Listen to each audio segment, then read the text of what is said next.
Good morning, everyone. My name is Joe Perella. I'm a fellow at the Brookings Metropolitan Policy Program. Thank you so much for joining us this morning for the third event in our COVID Metro Recovery Watch. This series, which has been generously supported by the Kresge Foundation, the Ralph C. Wilson Foundation, and the Robert Wood Johnson Foundation, has focused on recovery strategies that will enhance prosperity and racial equity in the nation's cities and regions. We began the series in October with a conversation between Chicago Mayor Lori Lightfoot and Chicago Community Trust President Helene Gayle on Chicago's recovery plan, and continued it in November with an event focused on publicly funded jobs programs, which featured Senator Amy Klobuchar and a panel of labor experts. I'd really encourage you to check out those events as well. Today's event is focused on how supporting Black businesses can enhance economic recovery and address racial injustice. And we chose this topic because it sits at the intersection of two crises in America. The first is obviously the COVID-19 pandemic itself, which has brought an acute and sudden shock to the nation's small businesses, with 75% of small business owners reporting being negatively impacted by the pandemic. And these liquidity challenges that COVID has brought have been most pronounced for Black-owned businesses. And COVID-19 is intersecting with a second crisis, one that is longer running, but equally damaging. And that is the longstanding structural racial disparities in business ownership, which continue to undercut the nation's dynamism and Black Americans' prosperity and wealth. And importantly, these existing disparities do not reflect the intrinsic desire or talents of Black entrepreneurs themselves, but rather the unequal structure of the business ecosystems they navigate. And so the premise of this session, therefore, is that without addressing the longstanding injustices that constrain Black business ownership and growth, economic recovery from COVID-19 will be less dynamic and less equitable. Less dynamic because a subset of small businesses, young businesses, especially those with the potential for growth, are the nation's source of net new job creation. And when Black entrepreneurs face barriers to founding and growing these growth businesses, the entire nation is deprived of those jobs. And less racially equitable for obvious reasons. These barriers hinder Black wealth creation and diminish the creation of jobs and businesses in Black majority communities. And yet for all these challenges, we think there is reason for optimism. And today our panel will offer examples of solutions and strategies that have been tested in local communities and can offer lessons for broader shifts in corporate norms and investment, as well as federal policy. And that panel will be moderated by CapEQ President and CEO Tynesha Boye Robinson, and feature Pam Lewis, who leads the Detroit-based New Economy Initiative, Darren Reedus, who leads the Cincinnati Minority Business Accelerator, and Rodney Sampson, who leads the Atlanta-based OHUB. All three of those panelists have actually written recovery briefs for Brookings based on their experiences, and you can find those on our website. During this event, viewers can submit questions to the panelists via email to events@brookings.edu or via Twitter to @BrookingsMetro using #MetroRecovery. But before we get to the panel, it wouldn't be a Brookings event without a bit of data. And for that, I want to introduce my colleague, Andre Perry, who will preview a new Brookings analysis on Black business ownership. So over to you, Andre.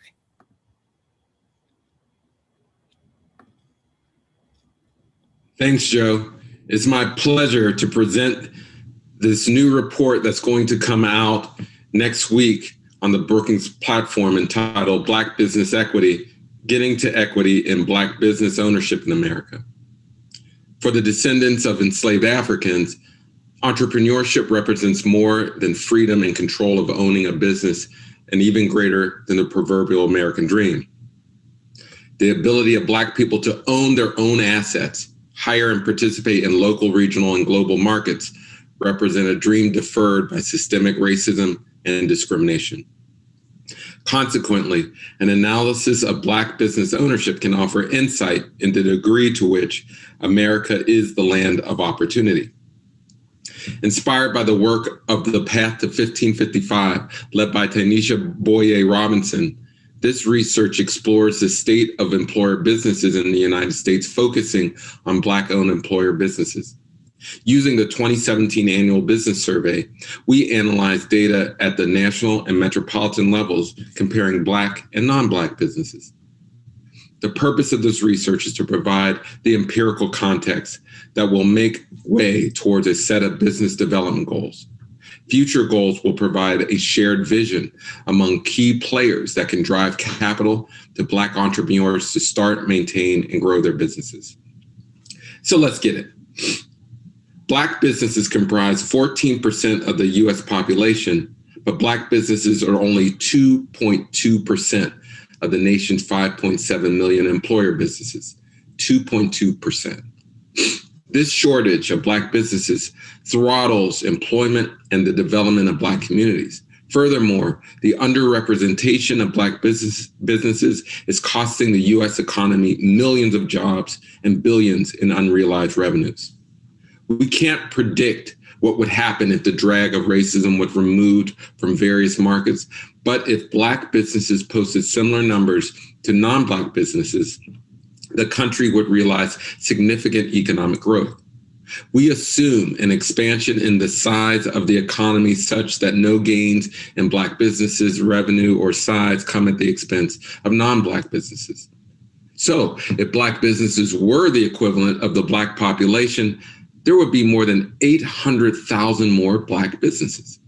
Currently, Black businesses bring in an average revenue of about $1 million compared to non-Black firms' $6.5 million. If Black businesses increase their average revenue to the level of non-Black businesses, we would see an increase in total revenue by $676 billion. Black businesses create an average of 10 jobs per firm compared to 23 for non-Black businesses.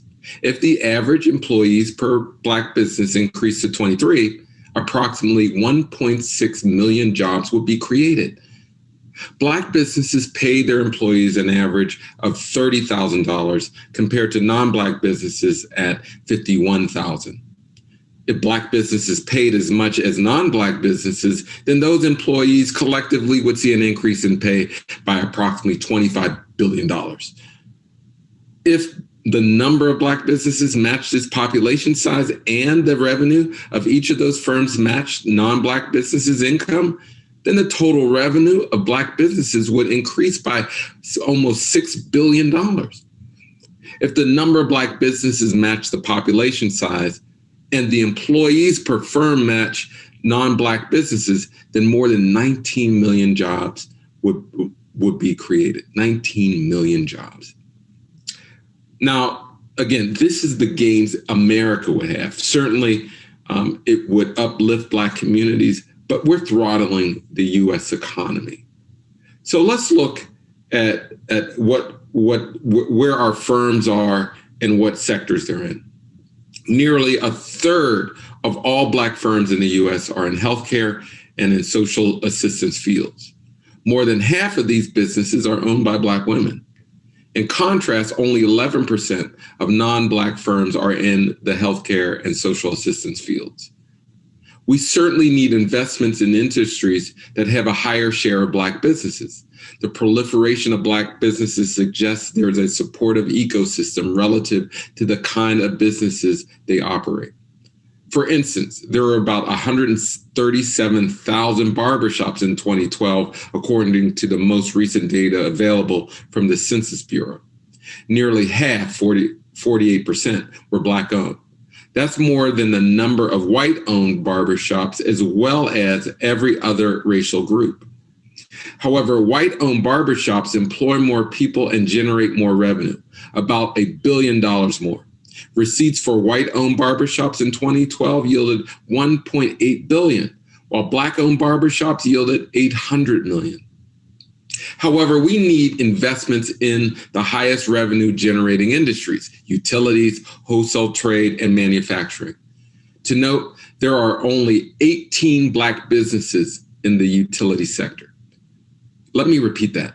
There are only 18 Black businesses in the utility sector.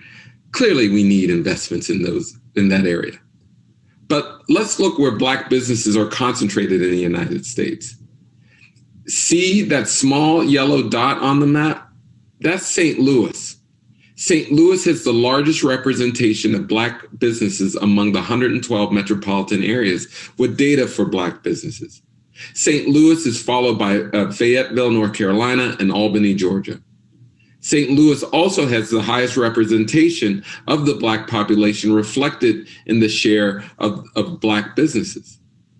The aforementioned analysis forecasts potential economic gains if Black businesses posted similar numbers to non-Black businesses. Parity pays. In conclusion, the proliferation of the coronavirus forces us to see our inherent connections in ways that our public policy has not always recognized. Individual recovery is contingent upon how much we collectively live by the principle of being all in this together. If undocumented residents are sick, the country's citizens will be as well. If Black and Latino or Hispanic people suffer from COVID-19's effects, so will Asian and white Americans. As real as our interconnectedness is in health, so too are we linked economically. Black businesses are stifled by structural racism, and we all suffer from an underperforming economy. However, we can invest our way towards economic inclusive communities using moments like we're currently in to do so. We must remove the drags of racism while investing with the explicit goal of increasing the number of Black businesses as a return. Inevitable crises will occur. Consequently, we need investment strategies that address the underlying conditions that create racial disparities and undue suffering. At this time, I'd like to hand the screen to Ty Boyer Robinson to moderate our panel discussion. Thank you.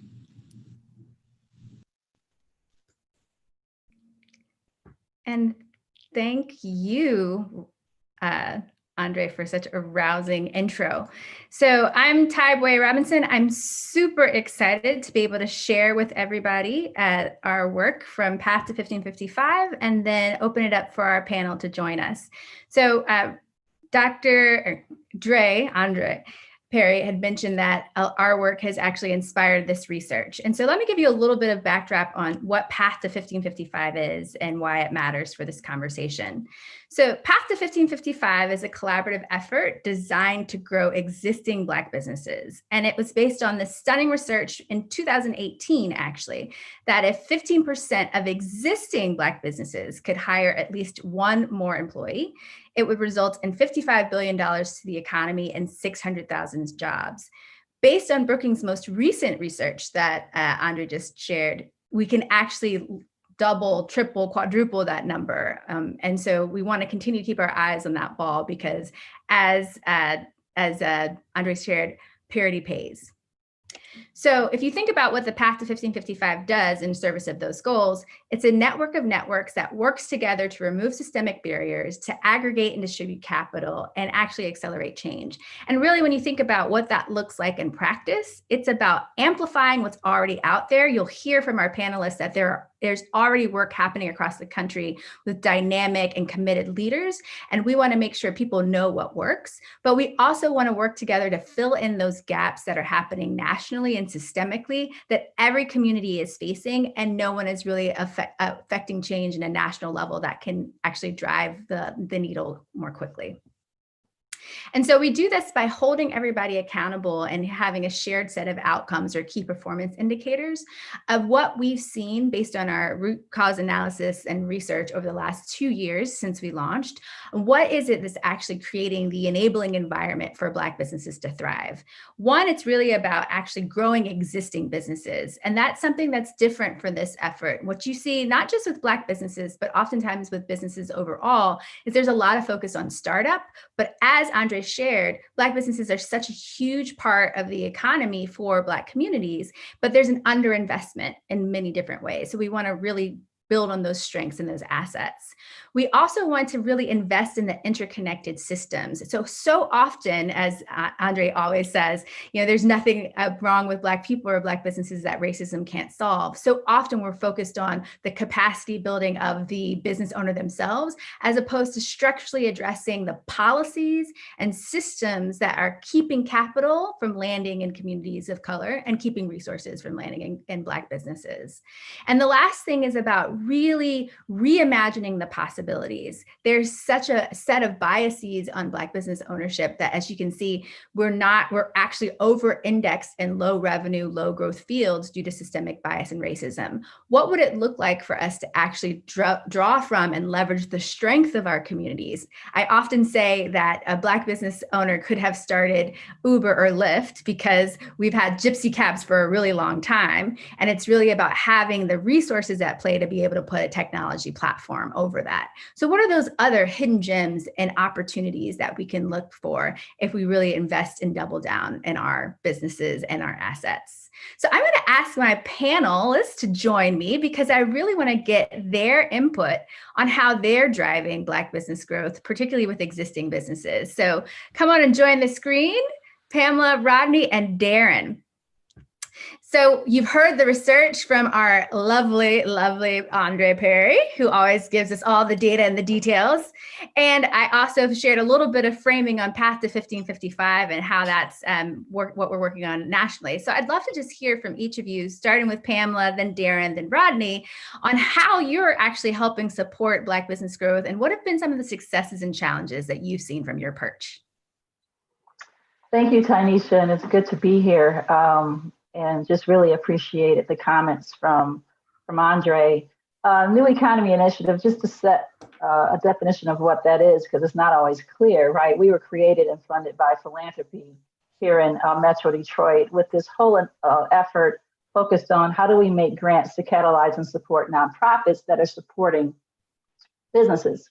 And from the very beginning, we've been at this for 12 years. From the very beginning, we were focusing on tech and innovation led, but over the last 6 years, we have been honing in on small business growth. And so my comments today is really focused on the small business side of our work. But if you think about, community development finance institutions, for short CDFIs, or microfinance organizations, practical assistance providers, and even community development organizations, these are the groups of nonprofits that we've been supporting that have been providing affordable capital, practical assistance, and actual access to resources to businesses of color. And because Detroit is a city that is primarily people of color, I have to admit it's hard for me just to focus on Black businesses because there's Black businesses, there's Latinx businesses, there's immigrant businesses, that all are having the exact same challenges and barriers to these resources. So when I talk about it, I'm talking about all those groups. Thanks, Pamela. And what have been some of the challenges that you faced? Well, one of the challenges has been this whole definition around small business in the first place, right? We talk about small businesses, but we're really talking about businesses that are these unincorporated sole proprietors of one, all the way to 500, person business. And a lot of the solutions that are designed for small businesses, I don't think take into consideration that segmentation, right? And so when you're talking about a micro business in Detroit that's led by a person of color that's traditionally underbanked or unbanked, that doesn't have a relationship with a commercial bank to get capital, you can't apply the same rules you're applying to a large manufacturing business that could still be owned by a Black person. We have a lot of those in Detroit. So that's why the role of grants and their role in providing stabilization capital or sourcing CDFIs to provide those types of affordable loans. But the other thing too is there's a tendency for CDFIs and microfinance organizations to get pools of capital to lend out. But then you have to have capital, grant capital, to create those loan loss reserves, right? You have to have grant capital to help these organizations operate. And so those are some of the things that we're learning that has to be at play. And capital is not always the only story either. A lot of people say if we just had money, we could do X, Y, and Z. What we've also found with a lot of micro businesses is there's this whole activity of getting ready to receive that capital, that pre and post loan support that typically nonprofits in our community are providing to help someone make sure that they're in a position to receive that capital. And then even after they receive it, that they manage it well, right? So it doesn't ruin their business, but it can actually put them on a path to grow it. So I'll stop there, but there's tons more I could say, but well, I'm going to follow up and ask more questions, but I'll turn it over now to Darren to do the same. Share a little bit about your organization and some of the successes and challenges you're experiencing while serving Black businesses. Yes, thank you, Ty. Really appreciate it. Such an honor to be here this morning and be with my distinguished panelists and the Brookings Institution. It's such an important conversation. So for context setting, so I lead the Minority Business Accelerator, which is housed within the Cincinnati, USA Regional Chamber. It is now in its 17th year, actually born out of Cincinnati's own civil unrest back in 2001. And in response to that, the Minority Business Accelerator was created specifically to address Black-owned businesses of size. And so when we say of size in this particular case, we are talking about businesses with a minimum of annual revenues of 1 million, B2B or B2G platform, as well as a desire on the part of the entrepreneur to grow and scale further, meaning that some entrepreneurs get to $1 million or so. It creates a decent lifestyle for themselves, which is fine. We were looking for entrepreneurs that really wanted to become multi-million-dollar companies. This initiative was then and now rooted in a supply chain strategy. So very much driving this effort out of the gate, and again today, was a collaboration with our region's corporate community. So again, working very closely within the supply chain so that we can create more viable vendors and suppliers to larger corporations. The portfolio consists of, in fact, since inception, we've assisted about 70 companies of size. The average revenues today are about 30 million per company. So you're talking well over $1 billion in aggregate. We've set some pretty ambitious goals to actually double that volume in the next couple of years. And how we're going to do that real quickly, again, for context setting, a four pillar strategy that we refer to as grow, build, attract, and create. The grow pillar is fundamental. Let's just grow what we already have of size to their next level. So if they're already doing, say, 20 million in revenue, how do we grow from 20 million to 40 or 50? If they're already at 50, how to get it from 50 to 100, et cetera. And there's a bunch of tactics up under there, but fundamentally, grow is about taking our current companies of size and growing them to their next level. Build is building a pipeline of emerging minority businesses. So these are businesses under $1 million that we believe have high growth potential. And we do this work in collaboration with a number of other nonprofits in the region we refer to as the Cincinnati Minority Business Collaborative, or the CMBC. We try to provide in that context the same sort of wraparound assistance that you will often see in mainstream tech ecosystems that prepares minority entrepreneurs to pitch to angel investors and VCs. Well, often if you don't have a sexy tech company, you may not benefit from that type of assistance. So we bring that same in-depth wraparound assistance to high growth, not necessarily high tech minority firms. So that's our pipeline building work. Attract is looking to attract more minority firms to the region, really more about expansion. So we identify minority firms of size outside of the region and try to do business, have business with those firms within the Cincinnati market in hopes that that business leads to them putting an office in Cincinnati or expanding to our region. So that's about 200 companies we're targeting in that attract pillar. And finally, creating minority firms through the acquisition of mainstream or non-minority firms with no succession plan, no kids in the company interested in taking it over. How can we identify credible minority buyers to acquire existing companies of size and create minority firms as opposed to everything having to be done organically? depending on the report that one reads, there are literally trillions of dollars in play with existing small to mid-cap companies across the country without succession plans. And so that create pillar is one that we really have a ton of interest in around creating firms of size through acquisition. And so those four pillars are really fueling a set of activities to double our billion plus base to its next level. That's wonderful. And Rodney, we've heard from Cincinnati and Detroit. What are you seeing from a national level for successes and challenges to grow existing businesses, Black businesses?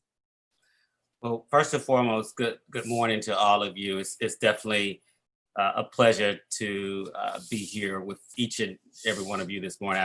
I don't count our health and our presence and our ability to show up, particularly during these unprecedented times. To set the stage, first I want to say I'm driven by just the knowledge of and wisdom, that's aggregated in our collective history. When you talk about Black land ownership and entrepreneurship, even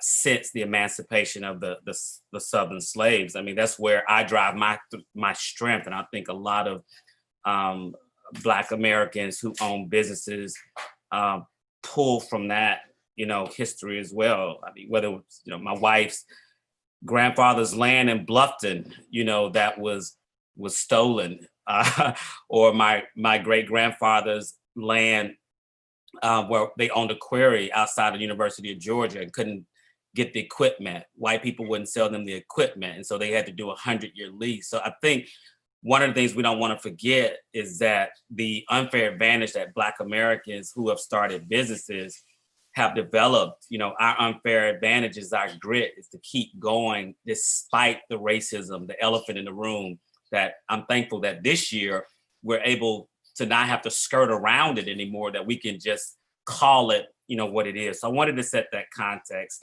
I've been in the tech startup and venture ecosystem for over 20 years. And, thankfully, with some of the luck and success and, company building, I've been able to have, it's been that access that's afforded us the opportunity to start Opportunity Hub, now our foundation, and also our venture fund. So Opportunity Hub is an aggregate of several different businesses. So we're a parent company, an ecosystem building company. I know you hear a lot about that respective word.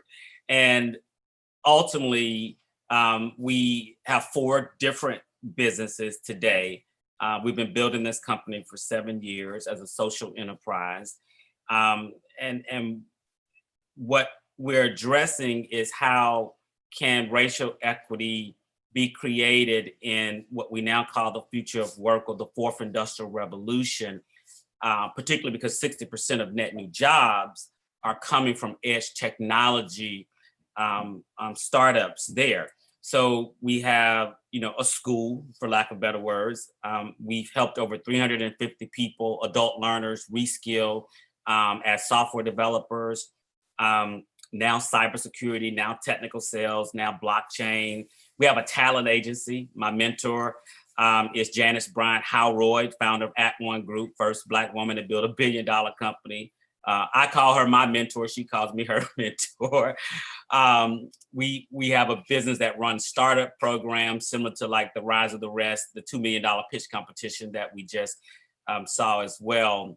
And our newest company is called Equity District. It's a wholly owned subsidiary of OHUB, where we form public-private partnerships with cities, their economic development arms, their civic councils or chambers, to build inclusive innovation economies from the ground up. I'll pause there. What I would say, some of the challenges that I see, from my lens and vantage point, Ty, are when you look at Black in tech, or in the startup world, or in the venture world, one of the challenges is that we're still existing in what I call an outlier state. We haven't created enough density in US cities at the hyperlocal level but also at the national level that would normalize Black people, building tech startups and raising capital or getting contracts, because ultimately capital is a means to an end. I know we focus a lot on capital, but ultimately, I'm sure all of our founders that we accelerate and others around the country would rather trade contracts over capital because it's non-dilutive. And I'll talk a little bit more about really when we talk about wealth creation in Black businesses, while however customer acquisition is important, understanding that wealth is created on the cap tables. And I'll pause there. And thanks for listening. So many juicy nuggets. I'm so excited to dig a little deeper. And I love what you shared, Rodney, especially around, if you think about one of the key performance indicators of 1555, it's how are you converting more Black businesses into these high growth areas? And I see a similar thread with that with you, Darren, when you mentioned your grow, build, attract, and create.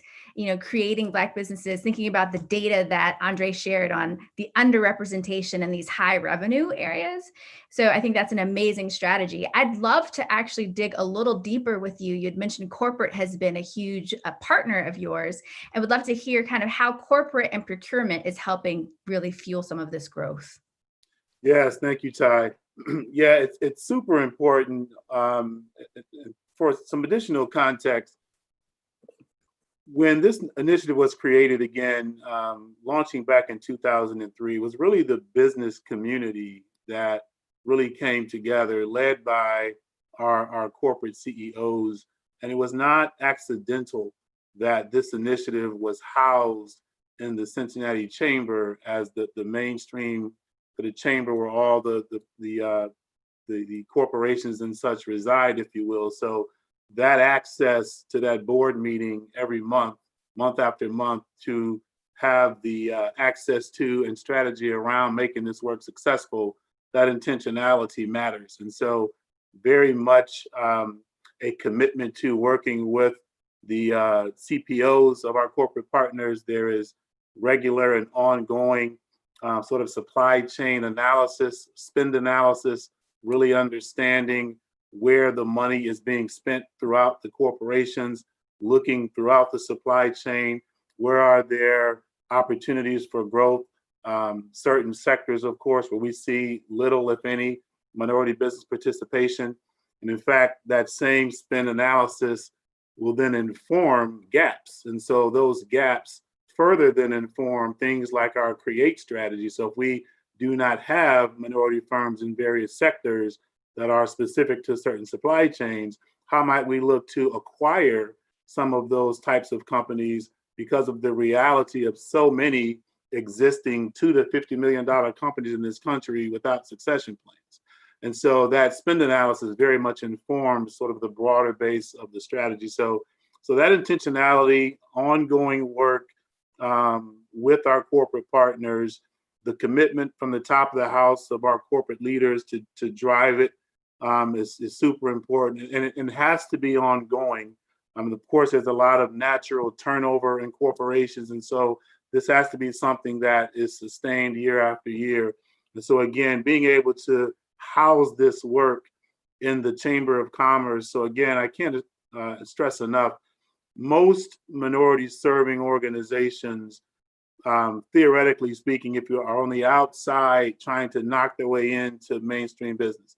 So when you are part of the chamber in this case, and literally every month you have access to, the corporate CEOs as part of the board meeting, and the chamber itself has committed itself to the success of the work, I think that speaks to the now 17-year run that this has been on. So that's a huge part of that corporate commitment. Thank you, Darren. And it also underscores one of the other key performance indicators, which is investing in interconnected systems, which is really about having Black business owner-friendly folks. So it doesn't have to necessarily be Black folks in positions of power and influence. And so that chamber embedding actually makes sure that the folks at the highest levels, they're responsible for the opportunities, as opposed to putting that on the backs of the business owners themselves. So that's Absolutely. powerful. Absolutely. Powerful, Darren.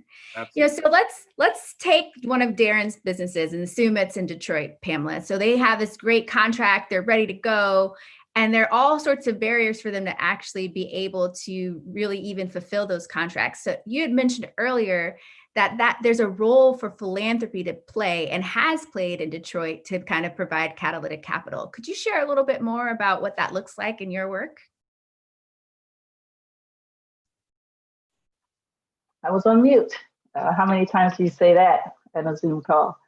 I can talk a little bit about that. I also think it's important to understand how networks create access, right? And so the role that philanthropy has played in Detroit is activating and supporting these nonprofits that are functioning as this network. So whether it's an accounting aid society or a tech town or a Detroit Development Fund, they're available, and and these businesses have a point of entry into that network so that they can grow. The interesting thing about what Darren was describing is he's talking about a business. If you think about the rungs on a ladder, he's talking about a business that already is probably 4 or 5 levels up on that ladder, right? And it's fascinating and wonderful that the corporate community in Cincinnati are investing in that. And what we've been finding in our community is trying to build those lower rungs on the ladder. And that really has been philanthropy's work. The corporate community has done a lot to provide a lot of access to contracts through the MMSDBC. We have tons of probably some of the more successful automotive-driven Black-owned businesses in the country. But when you're talking about that micro business, this is where philanthropy has been building. But there is this virtual cycle between all these. And if you allow me to make that connection, I think of someone like Carla Walker Miller. Carla Walker Miller is probably one of the 18 utility sector Black-owned businesses that Andre referred to, right? But 10 years ago, Carla had a micro business. She was a small business, innovating and growing. And it wasn't easy for her to find the capital and to get the contracts and have the relationships to grow that business. Now, part of it happened. She's a 100-man business now or one-man business now because she had the grit and tenacity to see her way through. But what we're trying to do is make sure that the next Carla Walker Miller, right, is able to have an easier time and not have to fight so hard to find access to capital and relationships and strategic relationships to grow so that, the Melissa Butlers can come behind her, the Lip Bar, and et cetera. But the point is that this virtual cycle, you have to also focus on that smaller small because that smaller small could potentially turn into that employer. And what we found is these are the businesses that are primarily employing the local residents and also people of color. That's powerful. And just to get tactical for folks who are writing notes furiously from all your great work, does philanthropy, I know you mentioned they do networks, but does philanthropy provide grant assistance, capacity building? Absolutely. How do they plug in? Yeah, sorry for not being clear. I live this every day, so I don't always stop and get into the details. At the end of the day, we're making grants, right? So you take Detroit Development Fund, which is a CDFI that's providing small business loan capital to businesses. Philanthropy activated Detroit Development Fund. Philanthropy made a grant to activate the venture program at Invest Detroit. Philanthropy made a grant that allowed Tech Town to build its capacity to provide practical assistance to these businesses. It didn't come from government and it didn't come from private industry. It came from Kresge and Ford and Knight and Hudson Weber and Wilson and all those others. But what they didn't do it as one-offs. They did it as a collective themselves. So these foundations came together as a collaborative, funded NEI that became the intermediary to make these grants.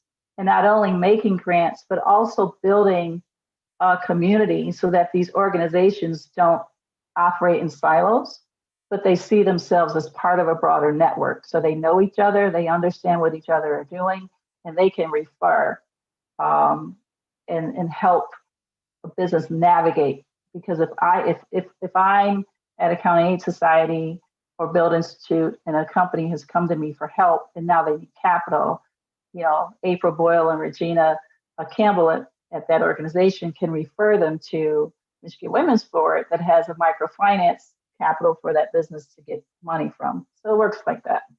Sorry, I didn't take the time to explain those details earlier. Well, that's what I'm here for, to pull out all those nuggets. Pull it out. Pull it out. Yes. And also I kind of want to, fine point a couple of things that you mentioned.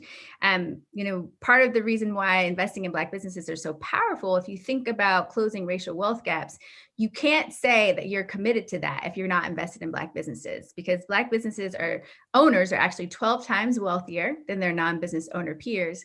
And not just in Detroit with the hiring local folks, but actually 1 in 5 Black people are hired by Black businesses. So if you really care about this work, this is a actually underinvested tool in philanthropy. And I was proud to be part of investing in New Economy Initiative in one of my former roles at Living Cities. So it's great work there.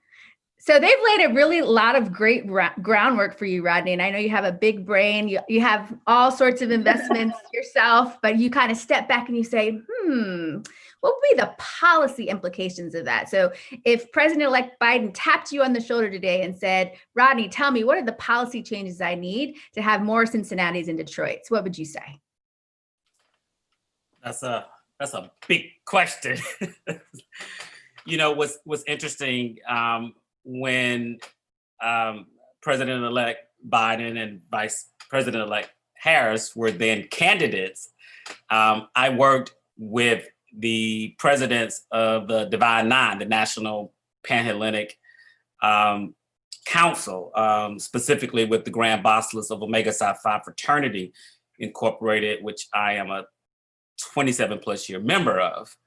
And we worked on a letter to the campaign outlining 3 specific areas related to racial equity-based policy formation in a Biden-Harris administration. And it captured some of the work we did with Brookings over the summer on spurring equity, or through equity in tech ecosystems hyperlocally, how to spur economic recovery, which brings us here today.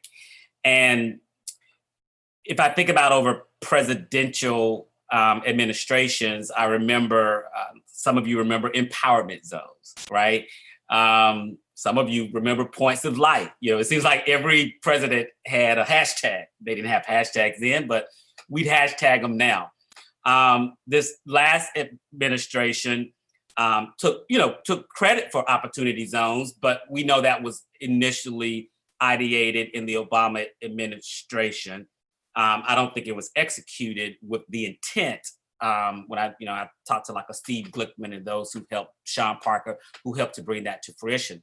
So I would like to see this administration adapt our model for equity districts. And equity districts would be ecosystem building initiatives that will be launched hyper-locally that would not just focus on traditional economic development of attraction and retention, but of innovative workforce development for skills of the future, and new venture creation up and down what we call the stack. And that stack is from micro business to, new forms of energy, the gamut, because when Black people are allowed or given the opportunity to build without bias and racism, and the resources are there, we change the world, we change the planet. So number 1, equity districts. Number 2, I would very quickly do work with Congress. That's why the Georgia election is incredibly important, y'all. Work with Congress to amend the opportunity zone of legislation that's in the last tax bill to ensure that more Black-owned, incentivize investors to invest in more Black-owned operating companies that are actually operating in opportunity zones. Because right now we hear a lot about how opportunity zones help Black people, but they only help the people with capital gains. And because most of that money is going into real estate projects, it's really accelerating regentrification. Finally, I believe that it's time for our nation to have a national tuition financing vehicle for accelerated reskilling. I think it's incredibly important to get folks into cybersecurity skills, into software boot camps, technical sales skills. And then finally, this nation should have its own equity fund. I hear a lot about debt. Debt is important, but a lot of people from poor communities can't borrow debt because they can't service the loan. And so I think we need an equity vehicle that could be forgivable, because we do understand there's risk there. But we counted the cost. It was $26 billion in the Brookings report. $15 billion to reskill 1 million Black Americans for the future of work, and $11 billion to fuel Black-owned incubators, accelerators, ecosystem building organizations, entrepreneurship support programs, and the companies that come out of that. A little long-winded, but you said he tapped me on the shoulder, so yeah, you know what? If you got that mic, you got to hold the mic. You got to give it to him. I think, Pamela, I think you had a couple of suggestions. Yeah, if I could jump in, I want to deal with what I believe is what I call low-hanging fruit. So just bear with me while I set this up. So the average small business in the country, the majority of them are under 10 employees. If you talk about businesses owned by people of color, Black businesses in particular, they're usually under 3 employees. And the revenue of those businesses on average is not that large. Now, let's go to this SBA 7A lending program. And let's talk about pre-COVID, not CARES Act. This is 2019 data. Of the $20.8 billion that were loaned, the average loan size was $350,000. That means those loans are going to very large small businesses. And then although women fared pretty well with a third of that money going to women-owned businesses, Latinx businesses only saw 6%, and Black businesses only saw 3%. And the Community Advantage program that is designed for the most underserved communities in the country, whether it's an inner city or a rural community up north in northern Michigan, only saw 1% of those dollars go through. So I'm starting to wonder if there's a design problem, and if some of the SBA lending programs are designed for that larger small business, because we define it from 1 to 1,000 or 500, and we're missing out on some innovation that could happen for that micro business that can begin that journey to build, because that's where, like we talked about, the employers for residents, the wealth building for individuals, and the civic leadership that comes out of those business owners as they grow and how they engage into the community. So that's my low-hanging fruit. Awesome. And Pamela, that design flaw was on display in crazy proportions during PPP, but it's the same mindset and infrastructure that set that up. Darren, you don't want to be left out. Go ahead. Darren wants to jump in. Yeah, please don't leave me out of the policy conversation. Absolutely. So. Oh no, Darren, you muted yourself. Unmute yourself. You got so excited. I'm entirely too excited. Let me calm down.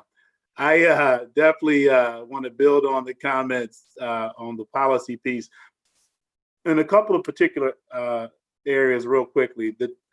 I've seen a lot of tax credits over the years to incentivize investment, and be that angel funds and things of that nature.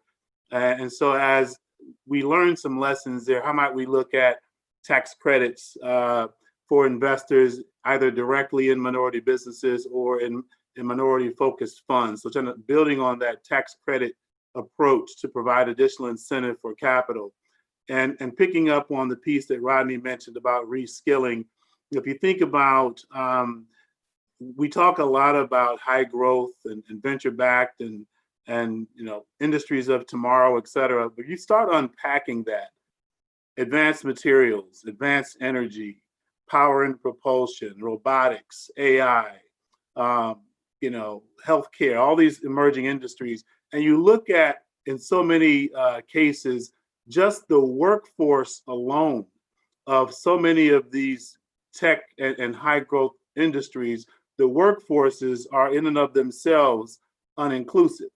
And so we know that so often entrepreneurs are first workers in industry before they spin out as entrepreneurs. And so if our venture-backed industries, all the ones that I mentioned and many others, don't even have diverse workforces, how can you then have a future of minority workers spinning out in those sectors as entrepreneurs? So how do we think about building on the reskilling piece, credentialing folks? So in so many cases, it's not about necessarily the advanced degrees, but the skills to work in some of these sectors. And so this credentialing pathways to some of these high growth sectors, I think, is a very important piece of looking at high growth entrepreneurship long term.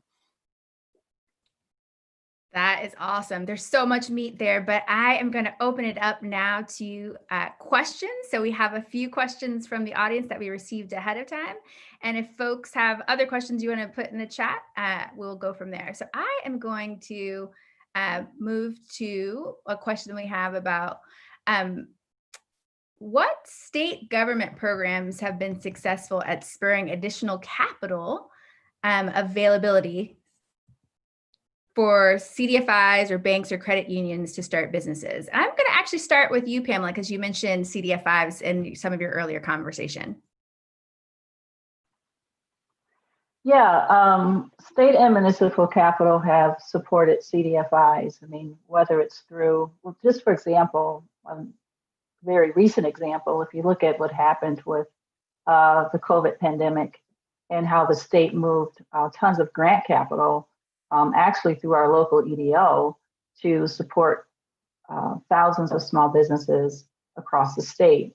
The DEGC received quite a bit of that, and they also added to that community block development grant dollars, CBDG dollars to that. So those are all public source dollars that are being used as grant capital. Then you have state capital also being considered in a lot of our venture funding through the CDFIs, Invest Detroit, that has the venture lending and investments. The MEDC, Michigan Economic Development Corporation, has capital in there. And they also have been tapped to support loan loss reserves. So the state is at play. I think when you start to peel back the amount of that compared to where those dollars are typically focused, they're typically focused on that tech, venture, innovation, growth side, not so much on the small business side. But it's not like they're not in motion. But the mayor has done a good job of being really creative with a lot of his programming. The Motor City Match program, where they're using, public funds and philanthropic funds to help businesses pull down dollars to renovate spaces and update their retail spaces. So we do see it at play there too. Thanks, Pamela. Darren, Rodney, anything you'd add before I ask the next question? I would like to add, I've been encouraged by some of the, to Pam's point, the state-led venture funds. This one in Georgia, definitely Maryland has done work there. Hawaii has done work. But the same incredulous statistics of Black founders accessing that capital are the same or worse. Here in Georgia, our General Assembly appropriated $100 million to invest in venture funds. One of the funds I helped to start here got $1 million. But when you look at the rest of that money and resource, it hasn't gone to Black funds or Black founders. So it's one thing for the structure to be there, but if the people who are getting the jobs to help deploy that capital still haven't embraced racial equity and parity as a precedence of what we call DAIS, diversity, equity, and inclusion solutions, then the capital is not going to reach, the people who need it the most. Yeah, I agree with that. And that's why it's been, I think in Detroit, what's been unique is you've seen that state capital commingled with philanthropic capital and this whole push around inclusion that's coming from the philanthropic funding And so that's why you have an Invest Detroit that's not only, having higher percentages of who they're investing in through that capital, but also they're hiring people of color. Because that has been a conversation for the last 10 years. Darren was a part of this when he worked with us in Detroit years ago, where this whole notion around it's not just about who you help, but who are you hiring. And we've seen a lot of our nonprofits start to diversify their own staff, particularly those that are handling dollars. It's been very important. Good point, Martin. Just to add a quick fine point to that in the interest of time, I would also just mention that in Ohio, the state of Ohio has an Ohio Third Frontier program that has really been instrumental for a decade plus at this point in really catalyzing the ecosystems across the state of Ohio. And so it is a program that has really been instrumental in so much of this entrepreneurship work. I'm going to tie a couple of these things together. So when you think about 1555 as the outcome, because there's so many different outcomes that you can think of for business growth, the points they're raising now about job growth is actually a powerful one for the indicator for business growth. And so it kind of ties in all of these disparate pieces. You've got economic development, you've got employees and their wellness and the future of work. And then you also have the kind of the capital and ecosystem. And, Rodney, I want to kind of underscore the point that you mentioned too. One of the other pieces about making sure that capital is landing in a way that's racially equitable is a key performance indicator of 1555 is assets under management controlled by Black institutions and Black individuals. And Pamela, one of the things that philanthropy can do to do that is actually leverage their impact investing capital, their corpus, their endowment to actually make more investments in these types of institutions. And you're seeing that nationally now, but it's just starting. So it's awesome to see how all of these are pulling together.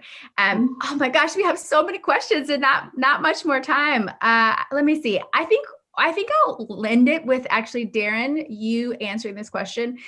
Any COVID recovery tips for Black executives that you're seeing right now? We've talked a lot in the macro level, but we haven't spent tons of time on COVID. So let's close out with some wisdom there. Yeah, I tell you, one of the things that has been really evident is that because our primary focus at the accelerator, as mentioned, is on larger scale African American, in this particular conversation, African American firms, we saw tremendous success on things like, the PPP and all of that, because our folks had the necessary infrastructure, resources, CFOs, et cetera, to make sure that work got done. You saw an absolute drop off when you start looking at some of the micros. So the disparity of the resources for the smaller firms really showed itself in terms of access to not just the access, but of course, out of the gate, the banks only in many cases working with existing banking customers. Many of the smaller micros are unbanked or underbanked. And so a lot of those disparities really reared their head. So making sure that the necessary technical assistance and resources, particularly for the smaller firms, is critical. And so I would say that if nothing else, just it really made manifest the importance of minimally technical assistance to make sure that people have their financials in order, their records in order, so that when these opportunities come along, they can take advantage of them. Thank you. If folks have other questions, you'll have to just send in the chat. I want to close this out, and we'll end the way we started. But I'd love for each one of you, Pamela, then Darren, then Rodney, to just share one sentence you have about how you feel about the future of Black businesses. I'm inspired by what I see. I mean, this is going to be longer than one sentence, but when I think of Gwen Jameer and her products, or Naila Ellis Brown with her Ellis Island tea, I see so many Black women doing so much, particularly in the health and beauty sector and in the food sector. I'm just inspired. And it's not just Black women, it's also our Latinx sisters, our immigrant sisters. Yeah, and building on that, I would just say encouraged in a big way. I think we see it now. Even frankly, this panel discussion today, and the audience that Brookings attracts to this conversation, this is a different type of response that we're in this time around, if you will, in addressing this. And so I think that we will make a difference this time. I'm very encouraged.